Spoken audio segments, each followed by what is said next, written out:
Happy birthday to you. अस्सलाम वालेकुम। मां है आसमा भुट्टो ऐं मां आहियां नादिया हुसैन चन्ना।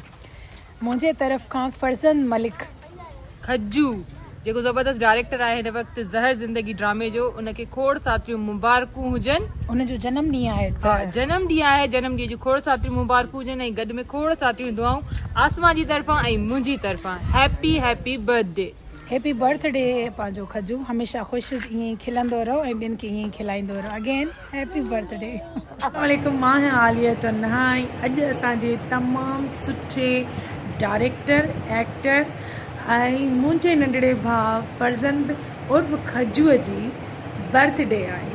सो मुंहिंजूं खोड़ साथियूं दुआऊं आहिनि खजूअ सां गॾु। अलाह साईं खजू तोखे हमेशह ख़ुशि रखे ऐं ईअं ई तरक़ी कंदो रहो। ॾाढो सुठो कमु करे रहियो आहीं माशाल्लाह। मौला सलामत रखे ऐं मौला तरक़ी ॾे। आमीन।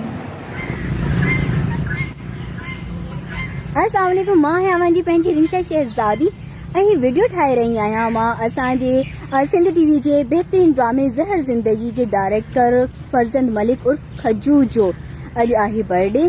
सो उनखे मां दिलि जी गहराइनि खां विश करे रही आहियां। ख़ुदा पाक उनखे खोड़ सारियूं कामयाबियूं ॾे, वॾी हयाती ॾे, सेहतयाबी वारी ज़िंदगी ॾे सुठी।